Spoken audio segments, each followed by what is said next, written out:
విదేశాల్లో చదవాలనుకుంటున్నారా? అయితే విదేశ్ కన్సల్టెంట్స్ ని సంప్రదించండి.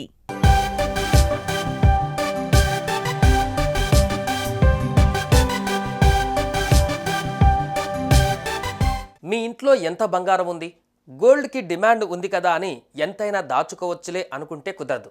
ప్రతిదానికి ఒక లిమిట్ ఉన్నట్టే బంగారానికి కూడా ఒక లిమిట్ ఉంది. మరి ఇంట్లో ఎంత బంగారాన్ని ఉంచుకోవచ్చో తెలుసా? రేటు పెరిగిపోతుంది కదా అని పరిమితికి మించి బంగారం కొనేస్తే ఏమవుతుందో తెలుసా?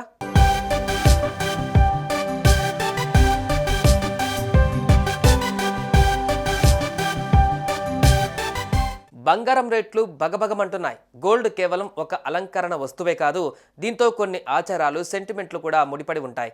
పెళ్లిలకు, ఏదైనా శుభకార్యాలకు గోల్డ్ని గిఫ్ట్గా ఇవ్వడం, తీసుకోవడం చేస్తాం. అయితే చాలామందికి ఎంతవరకు బంగారాన్ని గిఫ్ట్ రూపంలో తీసుకోవచ్చు, ఇంట్లో ఎంతవరకు బంగారం ఉండవచ్చు అనే విషయాలపైన అవగాహన ఉండదు.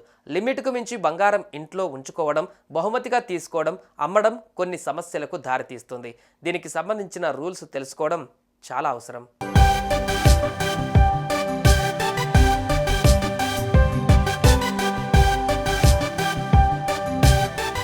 Income tax regulations of government of India rules ప్రకారం ఇంట్లో బంగారాన్ని ఉంచుకోవడానికి లిమిట్ని సెట్ చేశారు. దీని ప్రకారం ఈ పరిమితి ఆడవారికి, మగవారికి డిఫరెంట్గా ఉంటుంది. సిబిడిటి నిబంధనల ప్రకారం మీ ఇంట్లో కొంత మొత్తంలో బంగారాన్ని మాత్రమే ఉంచుకోవచ్చు. మీరు ఈ నిర్ణీత పరిమితి కంటే ఎక్కువ బంగారాన్ని ఇంట్లో ఉంచుకుంటే మీరు దానికి సంబంధించిన ప్రూఫ్ని మీ దగ్గర ఉండాలి. బంగారం కొన్న రసీదులు మీ దగ్గర ఉండాలి.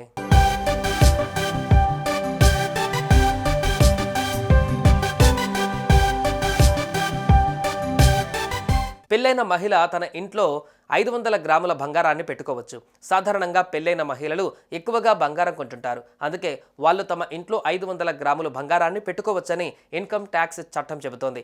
అదే పెళ్లి కాని మహిళలు అయితే తమ ఇంట్లో 250 గ్రాముల గోల్డ్ ఉంచుకోవచ్చు.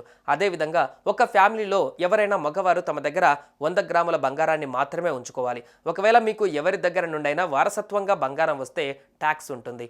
అయితే మీకు వ్యవసాయం ద్వారా వచ్చే ఆదాయం, చట్టబద్ధమైన వారసత్వం ద్వారా బంగారం కొనుగోలు చేస్తే మాత్రం ఎలాంటి ట్యాక్స్ ఉండదు. మీరు బంగారం కొనుగోలు చేసిన 3 ఏళ్ల తర్వాత విక్రయిస్తే long term capital gains tax విధిస్తారు. దానిపై వచ్చే లాభం పైన 20% ట్యాక్స్ చెల్లించాలి. మీరు ఒకవేళ ఏదైనా గోల్డ్ బాండ్లను కొనుగోలు చేసిన 3 ఏళ్లలోపు విక్రయిస్తే విక్రేత ఆదాయంలోకి వస్తుంది.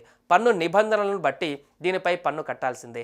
మెచ్యూరిటీ కోసం గోల్డ్ బాండ్ పెట్టి విక్రయిస్తే మాత్రం ఎలాంటి పన్ను ఉండదు. చూసారుగా, మరి మీరు బంగారం కొనాలంటే ఈ జాగ్రత్తలు పాటించండి. ఈ రూల్స్ పై మీరేమనుకుంటున్నారో కామెంట్ చేయండి.